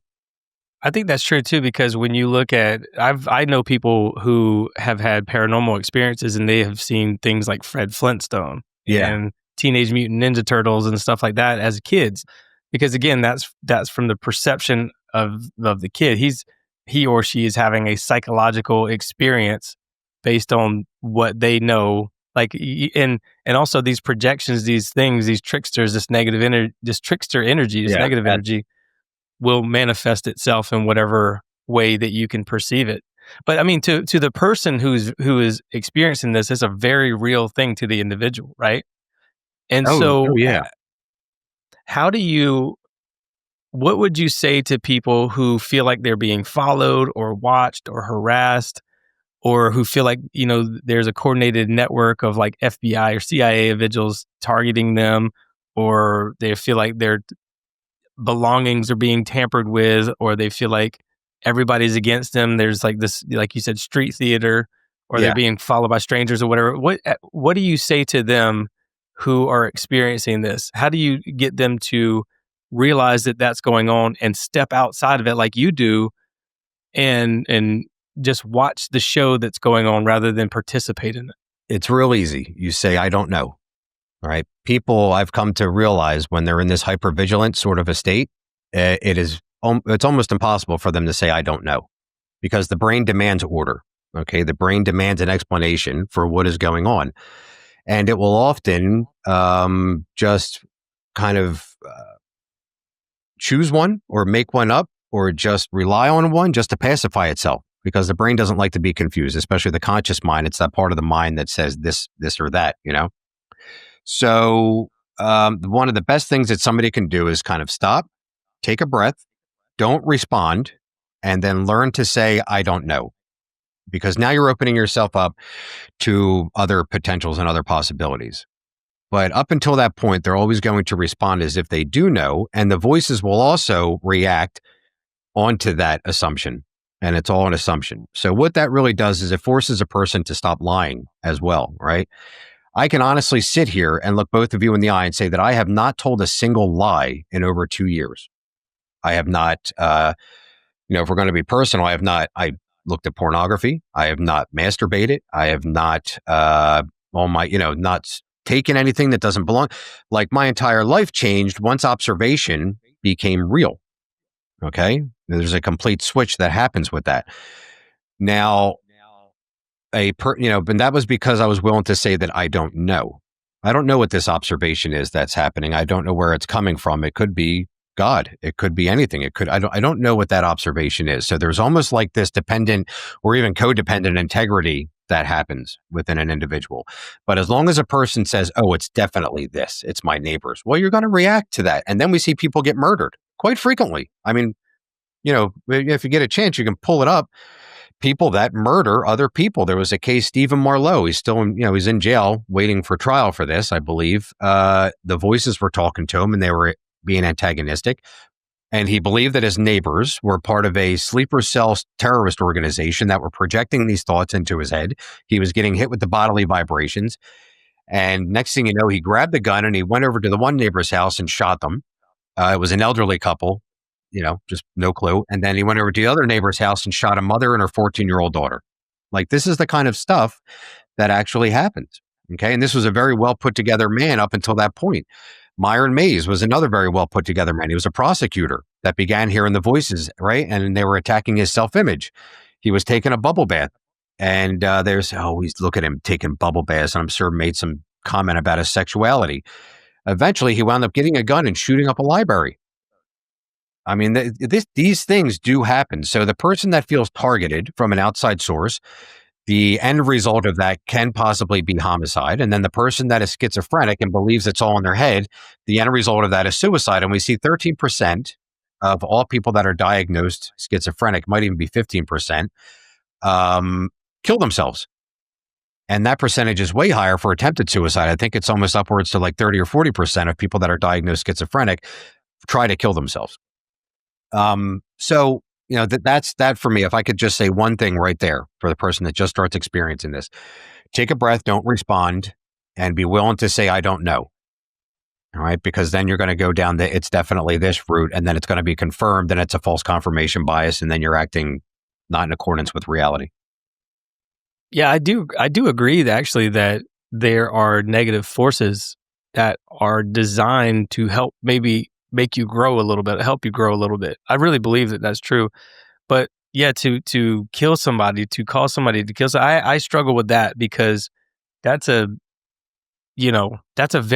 it to the extreme. Yeah. Right? I mean, and it would seem like, and I believe that I could be wrong about this, Stephen, you might be able to help me, but Satan, Hasatan, means the adversary, right? It means his job was to do just that, what we're talking about now, right? Where it's like he's squeezing and tempting Eve and Adam and trying to get them to do bad things in order to help them grow in some way. Am I wrong about? I think the perfect story that biblically you can kind of bring into this idea is just the book of Job, right? So you have Satan went up to, amongst the sons of God, and he actually went and told God, hey, look, let's have a deal. Let's make a deal where, I'll do all these terrible things to Job and he'll renounce his faith in you. And so that's kind of like, someone of evil nature going and trying to, and is actually, interacting with someone's life, right? Metaphysical, subphysical to the physical. And then now is doing all these things, trying to spiritually change somebody. But Satan means, yes, adversary, devil means accuser, Lucifer, light bearer. But we also saw this with Paul during his ministry too, where he said he had his messenger of Satan, who was the thorn in his flesh, and he pleaded with the Lord 3 times, take this away from me. That's how much suffering is in. And God's response was, my grace is sufficient for you, for your power is made perfect in weakness. All right. So really examine that God was allowing the Apostle Paul to go through all this. And he said, because of these great many revelations that I am currently experiencing, I don't want to come across as boastful. Right. So he was going through sort of a targeted individual experience himself. Right. And God was allowing this messenger of Satan because he said, my power is perfected in weakness. So we see this adversary being used by God to create a stronger, more whole individual. And that, does that register as does that make sense how this is actually used? And in that sense, when you can actually see that, right, that what I am experiencing is God's grace. This is how God has chosen to help me overcome life. How can I not be grateful, right? How can I not step outside of the verses battle of all of this? Because as long as I butted heads with the mechanism behind this, I was butting heads with it. I was stuck in the fight with all of it, right? But when you can see it all from an outside perspective and say, oh, this is just how things are cultivated with humans. This is how the field of fertilizer grows crops. This is, this is how the flowers become garbage, and then the garbage comes up again in the flowers. This is the ebb and, this is the suffering made into us, the version of ourselves that we are today that can help other people that are in a state of suffering. This is how we become better people, better versions of ourselves. So yeah, stepping outside of all of that. And I've learned to have to let go of a lot of intelligence because I was full of knowledge, full of biblical understanding, full of, and I thought I knew everything. And it wasn't until the experience became real and the suffering became unbearable that you got to let go of it all. You have to let go. No amount of knowledge is going to save you through all of this. It's resonance. You have to be willing to resonate on a different level, to actually get through. Now, whether that's crying out to Jesus or whether that's cultivating a more, whatever that resonance is, it's a frequency that all of us can kind of go up and we go down, and I think it's all just, it's there to push us up. That's what it's doing. It's like a sub pump. It's there to just kind of keep pushing and pushing and pushing. Yeah. If that's the case, then why did you leave Christianity and go lean towards Buddhism and other practices of this? To say that I left Christianity, I can't say that I left Christianity. It's I could just as easily go. I have a church across the street from my house. Go over there and praise on a Sunday morning. Then I could go to a temple, a Buddhist temple. You see what I'm saying? I never left Christianity. You're still part of it. You're just saying that you could mold and you, like Bruce Lee said, be like water. Be like water. Take the shape of whatever container that you're with. Yeah, I get but that. Then, even that, I would say push beyond that. Push beyond, having I'm here to take a mold. No, it's I am who I am, and who I am accepts you for who you are. It's the ability to see all others as yourself and yourself as all others. You know what I'm saying? Yeah, but what do you say to those who feel like me, for example? Yeah. I feel like I'm being spiritually attacked or energetically targeted, if you want to call it that, because I'm talking about all of this stuff. Why would I be attacked for that if that's part of the process?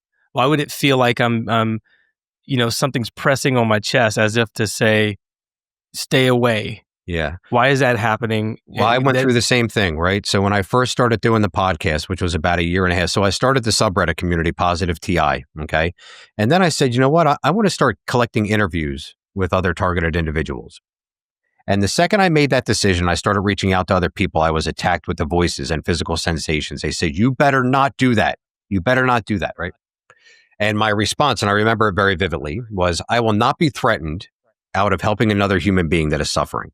And it stopped. And it stopped, right? So it's looking for an intention. What is your intention behind what you do? Okay. Right? Because see what I'm saying? So our intentions matter. I will say that above all this other drama that's happening, our intentions, that underlying rhythm, why we do the things that we do, is it out of greed, anger, delusion? Is it because we want to be seen? Like, why do we do this? Why are we doing what we're doing right now? Do I want money? Do I want to be seen? Do I just want to be heard?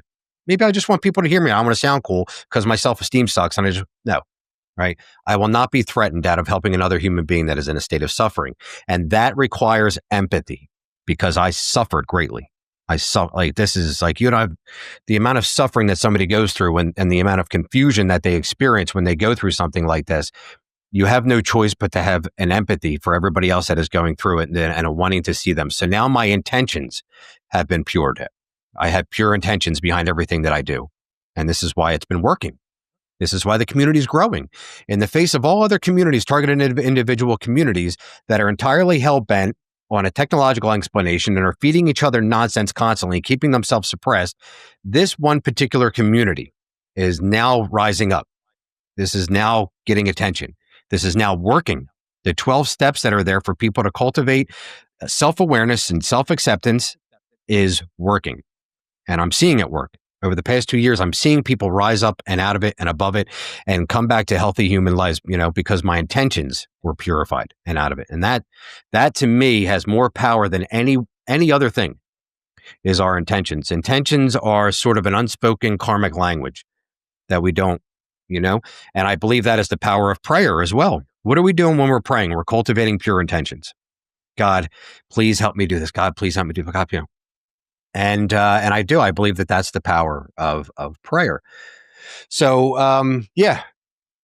I have a question. Sorry, Yeah. if you don't mind. So, Of course, yeah. So the Bible kind of is, in a generalized idea, it is where if you're for Christ, then there's an adversary against you, these forces against you, and they persecute you, they put you through tribulations and all this kind of stuff. But then if you oppose Christ, the world is given unto you. For example, you can have this scene where even Jesus himself is being tempted by Satan for 40 days, right? And in one of these temptations, he's like, if you just worship me, which means opposition against Christ, Right. that I will give you everything of the world, Right. And so what are your thoughts with that, as far as, because I do believe that if you're for Christ, there are things against you. If you oppose Christ, and what I mean by oppose Christ is you don't believe he's God. If you oppose Christ, then kind of this adversary who runs this world, who's the prince of the power of the air here, will luxuriously pave a road for you to where you'll never go back to Christ. So I think that is very important, what you just brought up, to see that. And I agree. Now, and even Buddhism can back this up, right? Because Buddhism refers to this world as samsara, the world of suffering, and it refers to this world as Maya. It's a world of illusion where no satisfaction will ever be found in material possession, because just like us, an impermanent being, we grasp onto other impermanent things, cars, houses, that are also in a state of entropy and decay, always leaving us in a state of dissatisfaction, right? So if you can take that belief where Buddha says, everything in this world is an illusion, it's there for you to actually see through and not cling to, learn to become not attached to this world of suffering, and then align it with Jesus's words. Jesus's words, do not love the world or anything in this world. If anybody loves the world, the love of the Father is not in him. Right. I am a huge proponent of that. I've actually made a post about that a few months ago, where those two sort of concepts come together, that this world is not our home, right? And I believe that a lot of people, and it's coming out in different concepts, right? We have this new sub community called Prison Planet community, where people believe that this is like a prison planet of reincarnation, where we're stuck here, right? We have this simulation theory, where we're all just kind of stuck in this simulation. So we're seeing a lot of these new theories come out, and I don't view Prison Planet, simulation theory, Samsara, and Maya as anything different. They're just different perspectives of saying the same thing. Do not love this world or anything in this world, right? Don't get attached to things in this world that are also, like you, in a state of decay. This is not your home, right? I believe that this is a place for us to cultivate. This is the fertilizer for the crops to grow out of, right? But we need to learn how to remain detached from those things. It's also important to notice that Buddha was also tempted with the same things that Christ was during his 40-day fast in the desert. The same exact things: power, possession, women. Actually, he was entertained with women. So, yeah. I mean, I guess that's the best way that I can, and that is what I promote within the community, and that is what this experience will actually teach people. And it mocks the hell out of you. Like when you believe it, like these people are told, you're going to be an actor, right? They're led to believe that this is some sort of new reality television show and that they're going to make all kinds of millions of dollars. And then when they feed into that narrative, it mocks the hell out of them. It just absolutely ridicules them and trashes them and belittles them. And then, so you go through this cycle of your ego being boosted up. Oh yes, I'm going to, and then just smashed over and over and over again, up and down, up and down, up and down, up and down. So I guess the best way to describe it is like a hurricane or a tornado, right? So you have a tornado that has sort of a tight funnel at the bottom, and then as it goes up, it fans out, right? And in the very beginning of this, the wax and wane periods are very tightly wound. You're the greatest guy in the world. You're an effing idiot. You're the best thing we've ever met, you stupid piece of, like, very tightly wound. Boom. And then it goes around and around, and then it kind of fans out, where the wax and wane periods, they aren't as drastic, they aren't as much. And then what is left is the you that comes out of it that is no longer attached to this world, that no longer really cares about other people's perceptions of you, that has a higher vibrational state, that is more willing to help other people because you too have suffered yourself, in an open state of awareness and empathy for other people. So, yeah. It almost seems like the suffering that you go through, you have to go through the suffering, and then that there are bodyguards or you remember going to clubs in the early 2000s or late 90s or whatever, there's a bouncer there taking IDs. It's like the bouncer that lets you in says, hey, are you old enough to get in here yet? Are you ready to get beyond this level and go to the next level? Maybe that's how that's what the adversary is the guard, the gate guard to going to your higher version of yourself, whether that's, because I do believe that. I believe that we are designed to find our way back to God, our path back to God, and vibrationally raise our vibrations and go to that next level and that next level and that next level. I don't think that we'll ever be like God, obviously, but I think that we are kind of designed to escape the material and blossom into, kind of using your tornado analogy, into the ethereal, into the spiritual, into the metaphysical. So I'm interested to see, Brad, and feel free to email me and let me know. But now that we've had this conversation, and as you venture forward with what you do, if learning to take a step back and say that the attack is not on me personally, right? Because it feels personal. I've been choked. And actually, I've had it where I felt maced.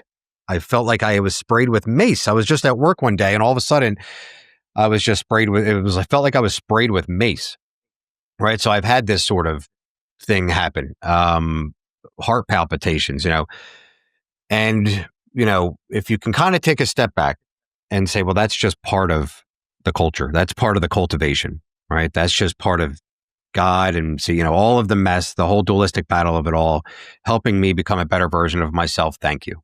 If you can develop gratitude towards the whole thing, not just your belief in Jesus, not just your belief in God in helping you overcome, but the experience in its entirety, and try it, and then let me know what continues to happen afterwards. Because when I made that shift, it stopped.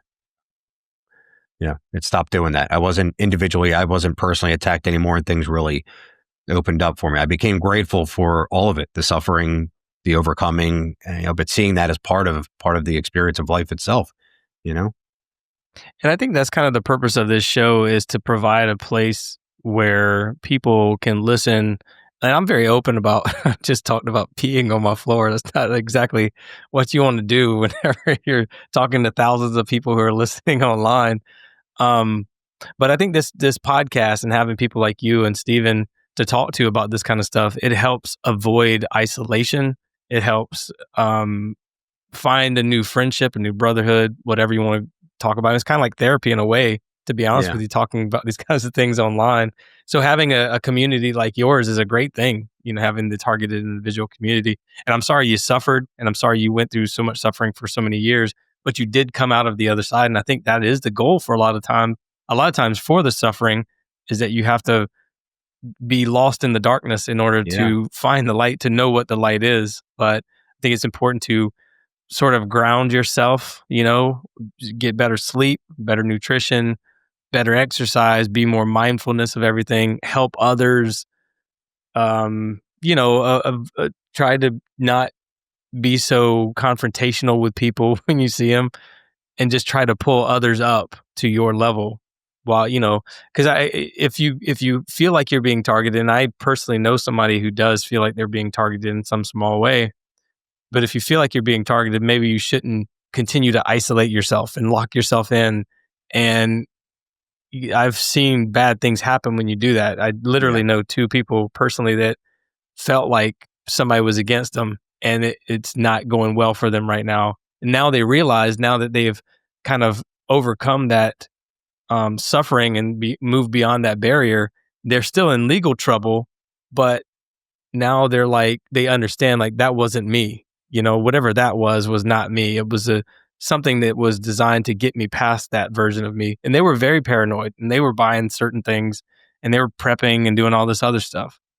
But I think it's important for people to find community, for sure. Find spirituality. For those who, what I'm going to continue to do is push. It's the Great Commission. I'm going to try to continue bring people to Christ. So find spirituality, find church, find community, find prayer, stuff like that, to avoid all this stuff. Is that pretty well what you talk about in the targeted individual stuff too? It is, yeah. I mean, find some kind of community. And if you can, I mean, you said I was sorry that you suffered, and looking back at it, I'm not, because I look at what came out of it, and the love that is cultivated through suffering because of empathy. When we don't have empathy for one another, we don't understand one another, and we don't see each other as ourselves, and ourselves as each other. And the outcome of all of this is, my current day reality, which is a sober, I've been sober for over 2 years now, as a sober, present, loving, caring father to a 19-month-old daughter, hard worker, great job, benefits, spiritual life, relationships with family restored, prayer, meditation life, practice of mindfulness. Like, I'm very mindful of my words and my behaviors and my actions, and a community, several online communities where others can come together and learn how to do the same with this very tumultuous experience. So, and I would have not have been able to relate to these people had I myself not gone through it. You see what I'm saying? Yeah. So I just wouldn't be able to empathize appropriately enough to give worthy advice, to actually stand here and say, you can do this, because I wouldn't be able to say you can do this had I not done it. You have to do it first before you can actually say you can do this, with a little bit of confidence and conviction behind that, where somebody else can see that and say, you know what, I can do this. He did it. I can do this. So thankful, very thankful for it. It gave me a new reason, gave me a new purpose, meaning. I'm glad, man, and I'm happy for you. I really am. And I think that that's kind of where I am at too. I've grown. I've found my peace. I found a community, like I said, what I was talking about with Steven earlier. Got other great guys like Doc Brown from the Prometheus Lens podcast and Rye Voss from Codex Curiosities to always email and text and talk to and have. And it makes me feel not as isolated, which I used to feel like whenever I would, because regardless of the targeted individual stuff, when you start what I call waking up or becoming more enlightened or awakened or whatever it is, then it's like nobody else is awake and you're just kind of looking around like nobody else sees that. What's going on?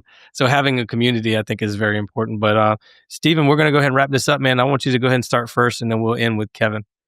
No, thanks, man. It's always fun, man. And again, what was brought up not too long ago was, establishing friendship, having conversations with people that don't always have to agree with each other, but we come together, where we get to share the human experience with one another, and I think that's really important. And it's something that I try to do with my show, because not everyone that I have on my show agrees or thinks the way I do. But just from learning this through being a podcaster and meeting new people, it's something that is refreshing. It's something that I think is we're getting something out of it. We're not only taking golden nuggets from each people that we get to talk with, but we're also establishing friendships. And if the world was to run things like this, I think it would be a better place, right? I'm sure we could all kind of agree. Hey, bro, I appreciate you for letting me kind of jump in on this. It was last minute, and thank you for that opportunity. If anyone wants to check out my show, it's the Biblical Hitmen. And yeah, man. Well, thanks, man. Thank you for coming on, man. I appreciate it. And Kevin, I heard you mention the podcast a couple of times. You got a podcast, and I'm sorry I didn't mention that on the intro. So we started it, and like I was saying, we actually interviewed Dr. Mrozinski maybe about 7 months ago, and just because it was very important, I felt that it was very important to have some sort of an alternate view.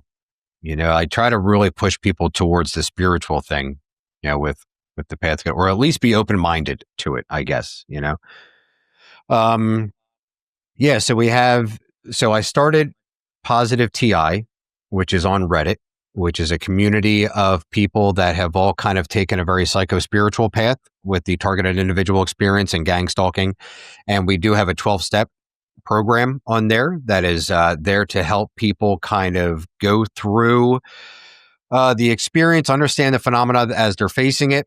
We have a sponsorship program on there of other people that have, like myself, that have gone through, that are more than willing to donate their time and energy and experience and testimony to other people that are just starting off. And then we have the Discord community as well, which is off of that. So what I wound up doing was, eventually I saw a need to sort of step away from the targeted individual label. The more that I began to see that the targeted individual label is a misnomer, because the label in itself is very isolating. I am an individual who is targeted. There is none like me. See what I'm saying? I am, it's just me that's being targeted, and there's, so, and I felt that really kind of fed into the isolation and didn't really create, more of a harmony with people. So I began another community that I call Parawareness, right? So, and that is the Discord community, and that is also the YouTube channel. If you just go on YouTube and put in Parawareness, you'll see the videos that we have so far. And some are just weekly devotionals with me, and some are the other guests that we have on there that we talk about synchronicity and the experience itself. And my co-host is also a targeted individual that deals with a lot of the physical stuff, like what you were talking about. So he's really gone through it as well and come out on the other end. So that's it. And I guess a good way for me to end this is, like, one of the biggest things, and this kind of goes into what we do, right? What we do, and then other people's perceptions of what we do. And Jesus is a wonderful example of this. It doesn't matter if you help the blind people see, if you heal people, if you feed the masses, if you walk on water, if you raise the dead, right? In the end, people will still They will still hate you and hang you out to dry just because they live in fear. So that's a big enemy here is fear and ignorance, I'm finding, right? So if we can push beyond the boundary of fear and ignorance and come together with more discussions like these, then we can really make something happen. But if something doesn't happen, or there's negative commentary, or people are squabbling or fighting or saying you're this or you're that, that's to be expected. That's part of it. That's all part of the dualistic nature of all of this, is people fighting it out and arguing over what's right and what's wrong, right? But if we can, kind of step outside of that and let's talk about what actually matters, then I believe we can actually get somewhere with all this. It was a good way to end it, man. This has been a great conversation. Actually opened my mind up a little bit on some of these topics, because now I'm kind of looking at the adversary as some sort of, necessary evil to form the diamond that is the human experience, I guess you could say. So, and it's called your show is called the Parawareness, or is it Parawareness? That's correct. Right? You got it. Yeah. Parawareness. Okay. Yep. That's your podcast, and it's mostly on YouTube. It is all on YouTube. Yeah. And if you even just put in my name, if you go into YouTube and just put in my name, Kevin, or targeted individual, something like that, that'll take you to my personal channel, which is where I have interviews with other TIs from all over the globe. People on there from Italy, Australia, every part of the United States. Like, people in my community come from South America, England, Scotland, like they're from everywhere, all experiencing the same exact sequential procedural event with the same repetitive statements going on in their heads, with the same tactile sensations, with the, like Dr. Marzinski would say, hallucinations don't run patterns, right? So what we're experiencing is some sort of an event. It's an event that is happening to people. And the more that we're coming together, it seems to be happening more. And now people are coming in that they didn't even know that this was an event. And they're saying, oh my gosh, I'm experiencing the same thing, right? So yeah, it's becoming a thing. Well, it's been great, man. And I know this is going to go on Steven's show, and Kevin, you can use this on your channel as well. You're more than welcome to use this recording. So I'll go ahead and say that you can find me at theawakenedpodcast.com. And if you liked all the content you hear here, please do me a favor. And if you haven't done so yet, please go ahead and subscribe to the channel on Spotify and Apple. Hit the fast forward button a couple times on the one of the episodes, and it'll unlock the ability to give a 5-star review. Those reviews really help us get our content in front of more viewers and listeners. So comment, like, share, review, all that stuff. Please continue to do that, because it'll help us get around the algorithms, because the algorithms will sometimes bury our content just by the very nature of it. Because I do sense that some of this information is forbidden knowledge, and they, maybe probably are trying to keep this from waking everybody up at the same time. But yeah, if you guys can give us reviews, give me a review as well. Like I said, that will really help us out. And again, guys, thank y'all so much for your time today. I really appreciate it. We went over 2 hours, but those are usually the conversations that people like the most, because we can kind of unfold a lot more. So thank you guys very much for joining me. I appreciate it. Awesome. All right. Thank you for having me on. I really appreciate it. Thanks, Brad. Love you, buddy.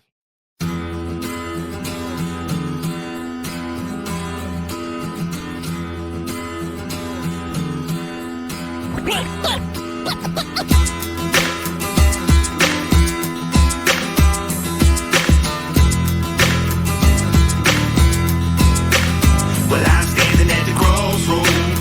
I don't know where to go. I'm losing control. Trying not to sell my soul. I'm standing at the crossroads. I don't know where to go. I'm losing control. Trying not to sell my soul. Can you point me in the right direction?